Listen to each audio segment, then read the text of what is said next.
Well, bitches, what's up?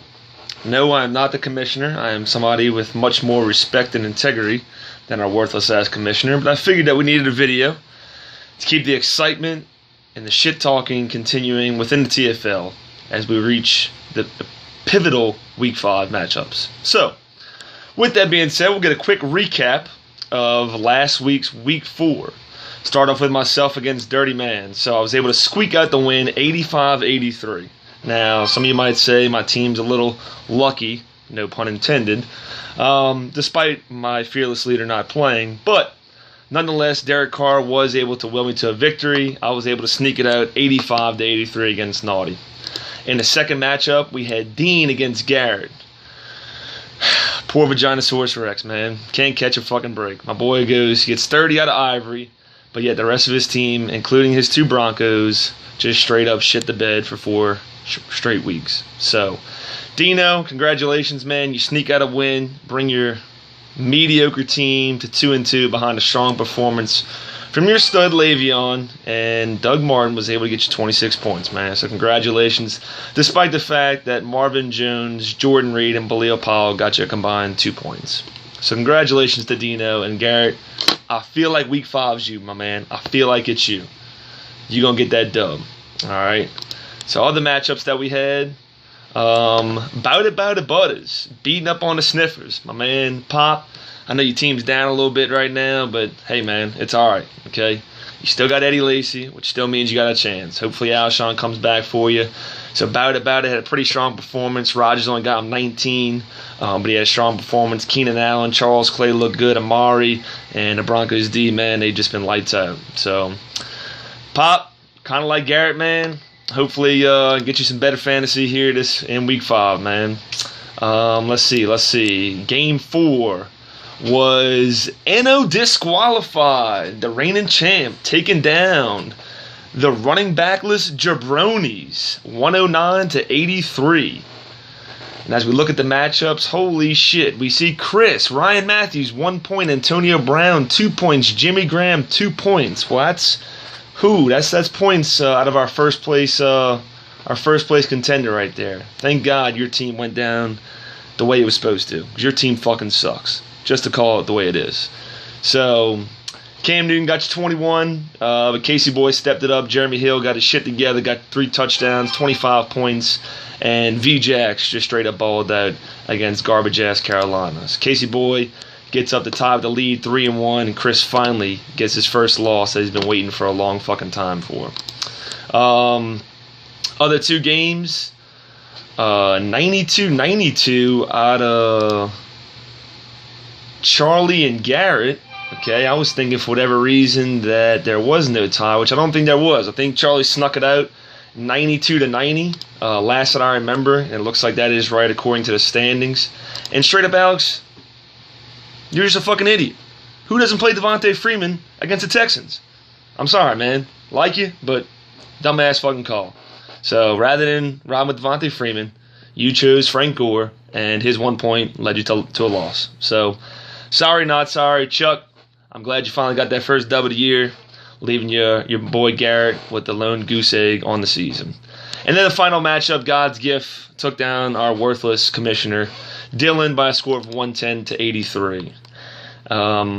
God's Gift looks like he definitely got the better end of the deal last week when he traded for a potential, I can say a top 5, but definitely a top 10 quarterback, and our local hero, my man, Drew Brees. He got you 37 points. A lot came off that last CJ Spiller touchdown, but 37 nonetheless, while Dylan's worthless team, besides Russell Wilson and Matt Forte, just straight up shit the bed. So, Dylan, your team fucking sucks, just like your cousin Chris's. So, that puts you to 2-2, thank God, because I couldn't see you atop the leaderboard at 3-1. So, that was last week's wrap-up. So, kind of have an idea of where everybody's at right now. Some teams are starting to move in a positive direction, while the teams are starting to move into the negative direction. So, heading into this week, okay, I guess we'll start off with myself, because that's the first one on the scoreboard. So, I played Dino.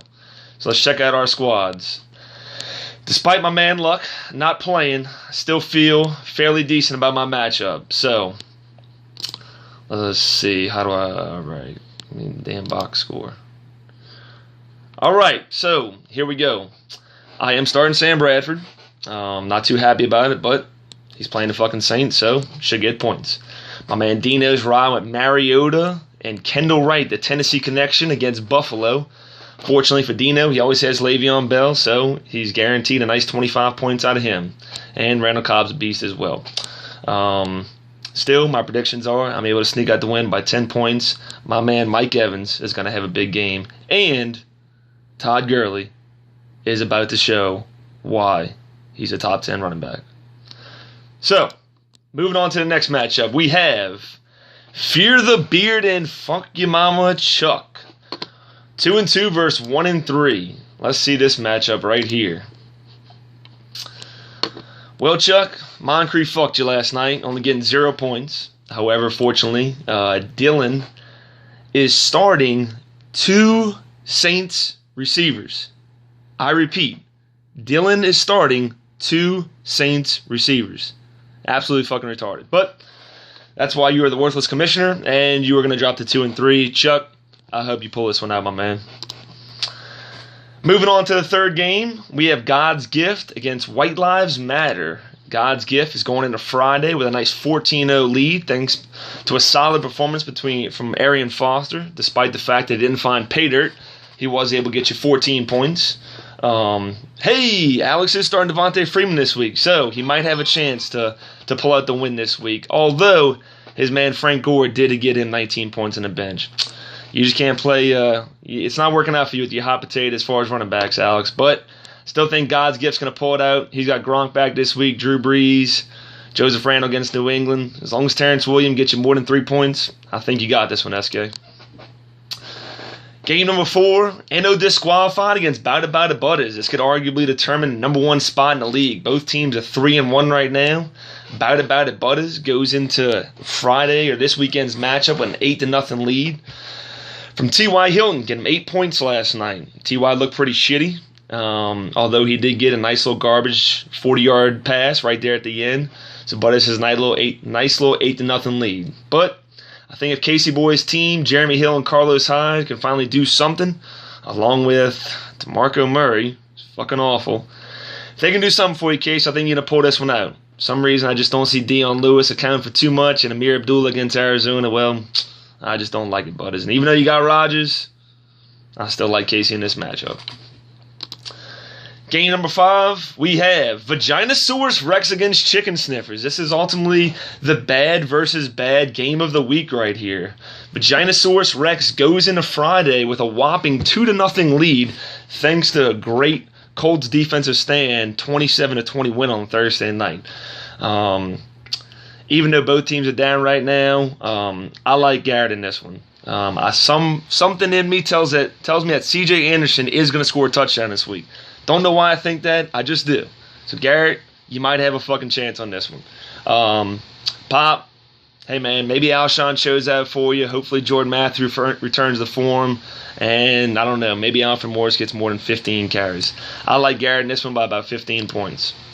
And then our final matchup of this week is just keep on keeping on against the Jabronis.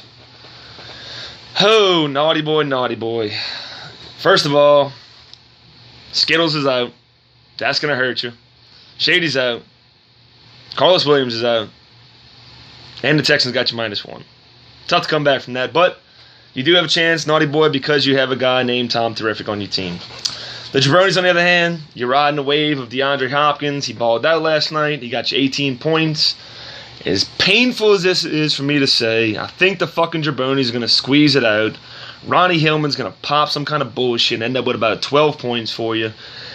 Hopefully Jay Cutler shits the bed and only gets you 6 points. Naughty, I love you. I got to go with Chris on this one. I'm going to take Chris by about 10 points. So, that's the projections for this week. Don't plan on doing this anymore throughout the end of the season. But like I said, I do feel that we needed something to kind of spark the interest, keep things going in the TFL.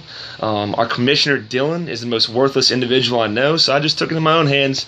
So he said, you know what? Let's keep the excitement and the shit talking going in the TFL. So with that being said, Chris Meyer, your team fucking sucks. You do. All right? The Jabronis, 3-0. You're about to be 3-3. I know you can't do it this week, but it's going to happen soon, my man. Okay? It's going to happen soon. Your team fucking sucks. And Dylan, I'm just mad at you because I got to make this fucking video because you suck too. So Myers, y'all are my favorite right now. Everybody else, best of luck this weekend. Talk some shit, and good luck to everybody. Holla.